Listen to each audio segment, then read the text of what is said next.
अजून एक महत्त्वाचा एक त्वचाविकार असा आहे, की जो सोशली पण कनेक्टेड आहे. ते म्हणजे पांढरं कोड. येस. तर त्याच्याने खूप लोकांचा एक कॉन्फिडन्स कमी होतो आणि मग ते समाजात जाणं पण टाळतात. तर आपल्याकडे त्याच्याबद्दल गैरसमज पण बरेच आहेत. तर ते काय आहेत आणि त्याच्यावर काय ट्रीटमेंट आहे आणि तो पूर्णपणे बरा होऊ शकतो का? बेसिकली पांढरा कोड हा एक त्वचाविकार नसून हा एक सामाजिक विकार असल्यासारखा आहे. खरंय, खरंय. समाजामध्ये त्याचं एवढं डेप्थपर्यंत गेलेलं आहे, त्याचं स्टिग्मा म्हणतो, जो सोशल स्टिग्मा म्हणतो. तर एखाद्या मुलीला किंवा एखाद्या मुलाला जर आजार आहे यंग एजमध्ये, समजा तिला जर तो आजार झाला, तर त्या मुलीचं लग्न व्हायला इट्स व्हेरी डिफिकल्ट. आणि पहिली गोष्ट याच्यामध्ये 2-3 मी थोडंसं याच्या डेप्थमध्ये जातो.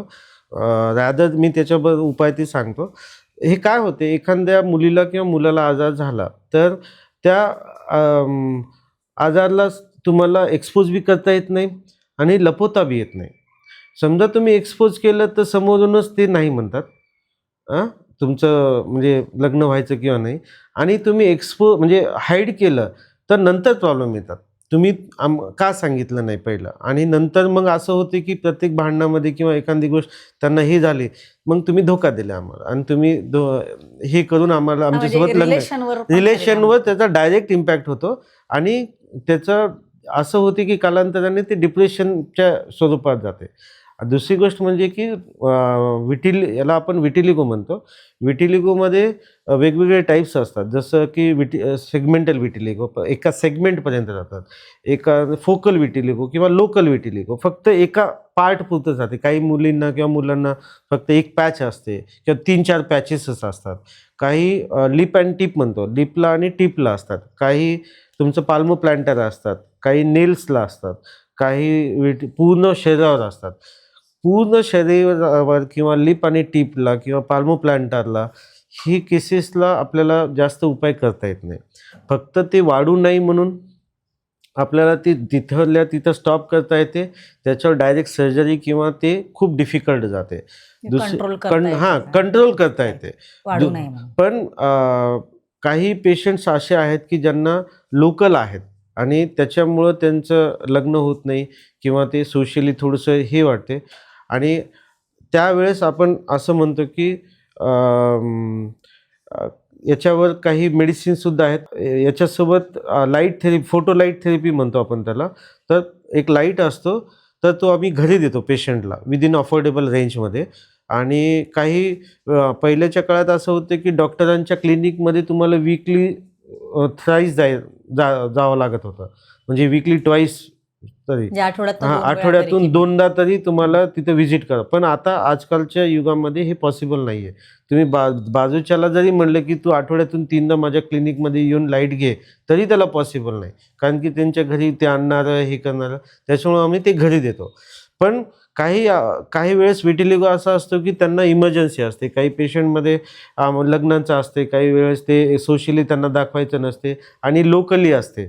आणि अशा पेशंटला आम्ही ॲडव्हान्समध्ये मेलानोसाईट ट्रान्सप्लांट म्हणून एक प्रोसिजर आहे, नॉन कल्चर मेलानोसाईट ट्रान्सप्लांट. त्याच्यामध्ये काय करतो की आपण मांडीची किंवा इथली पातळ त्वचेचा थर काढतो. त्याच्यामध्ये जे पेशी आहेत, त्वचा कलर सोडणाऱ्या पेशी, त्याला ते सेपरेट करतो आपण.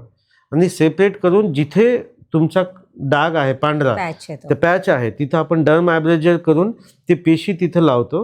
पेशी लावल्याच्या नंतर 7-7 दिवसाला 2दा ड्रेसिंग काढल्याच्या नंतर ते तिथं 100% कलर येतो. म्हणजे आम्ही रिजेवनेट होतात, पूर्ण रिजेवनेट होतात तिथं पूर्ण म्हणजे ऑलमोस्ट आम्ही पेशंटला असं सांगतो की 80 ते 90% रिकवर होते. आणि पूर्ण असं वाटते की तिथं बिलकुल ते पांढरा कोडच नाही आहे. आम्ही असे 18 ते 20 असे सर्जरीज केलेत, ज्यांचं लग्न होत नव्हतं. काही लोकांचे लग्न तुटले, काही लोकांचे ब्रेकअप झाले. आणि काही लोक गरीब असतात, त्यांना ऑप्शनसुद्धा नसते. अशा सगळ्या भरपूर पेशंटला आपण ट्रीट करून त्यांचे लग्न झाले, त्यांना मुलीसुद्धा झाल्या, मुलंसुद्धा झाले लग्न झाल्यावर. खर्चिक आहे का सर? जास्त खर्चिक नाही. त्याची जी कॉस्ट आहे, त्याचं जे लिक्विड किंवा इन्स्ट्रुमेंटची कॉस्ट हे थोडंसं कॉस्टली असते. आणि फोटोथेरपी एक असते, ते साधारणतः 20-30 हजारच्या दरम्यानमध्ये ते होऊन जाते.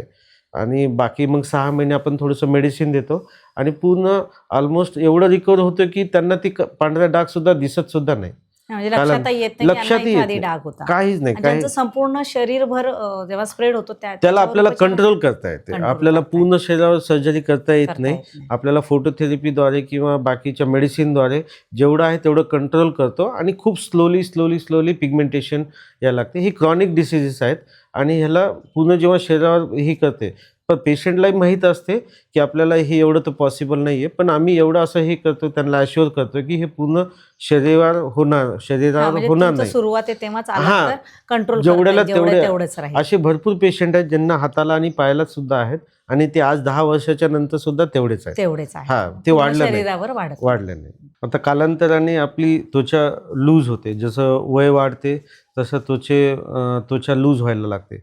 मग त्याच्यामध्ये आधुनिक उपचार म्हणून आपण आजकाल बोटॉक्सचं त्वचा टाईटनिंग जसं म्हणतो आपण, स्किन टाईटनिंग ट्रीटमेंट. तर स्किन टाईटनिंग ट्रीटमेंटमध्ये आता सध्याला बोटॉक्सचा ट्रेंड चालू आहे किंवा थ्रेड्स करतो. त्याच्यासोबत एक हायफू म्हणून एक लेझर आहे. जसं हाय इंटेन्सिटी फोकस अल्ट्रासाऊंड आहे ते. त्याच्यामध्ये काय होते की तुमचं जसं सोनोग्राफीचा प्रोब असतो तसं आपण चेहऱ्यावर तो प्रोब ठेवायचा. एक साधारणतः 1 ते 1.5 तासाची प्रोसिजर आहे. त्याच्यामध्ये तुम्हाला इंजेक्शनची गरज नाही किंवा काही थ्रेड्समध्ये टाकून इंजुरीची तुम्हाला ब्लड वेसलसुद्धा डॅमेज होणार नाही आणि ते तुमच्या मेनली जो फोकस पार्ट आहे तुमचा जो डोळ्याच्या भोवती जे वर्तुळं आहेत, जे काळवटपणा आहे, तुम्हाला फाईन रिंकल्स आहेत, जे इथली त्वचा लूज होते खालच्या साईडला किंवा डबल चिन म्हणतो, हे विदिन 1 किंवा 2 सेटिंगमध्ये तुम्हाला पूर्णपणे 70 to 90% टाईटनिंग येते आणि विदाऊट एनी साईड इफेक्ट. आणि दुसरी गोष्ट म्हणजे याच्यामध्ये साईड इफेक्टचा बिलकुल रोल नाही आहे. काही पॅरालिसिस होण्याचे चान्सेस नाही आहेत. इंजेक्शनचा पण काही रोल नाही आहे. त्याच्यामुळे फक्त याच्यामध्ये जे वेव्हज असतात ते तुमच्या कोलॅजनला टाईट करतात आणि त्याच्यामुळे तुमची त्वचा टाईट राहते. दुसरी गोष्ट म्हणजे याला 2 महिन्याला दुसरी सेटिंग करायची आणि त्याच्यानंतर 2 ते 3 वर्ष तुम्हाला काहीच करण्याची गरज नाही. बोटॉक्समध्ये किंवा थ्रेड्समध्ये every 6 to 9 month you have to repeat the procedure आणि ती प्रोसिजर कम्पॅरेटिव्हली कॉस्टली आहे रॅदर दॅन हायफूपेक्षा. तर आपण without any side effect day to day रुटीनमध्ये जसं पार्लरमध्ये जसं त्या बेसिसवर तुम्ही तुमची चेहऱ्याला टाईटनिंग करून तुम्हाला तुमचं वय 5 ते 10 वर्ष कमी दिसते. आणि सेकंड थिंग म्हणजे काही वेळेस आपल्या शरीरावर लठ्ठपणा येतो किंवा आपलं फॅट कमी होत नाही, त्याला क्रायोलायपोलायसिस म्हणतो.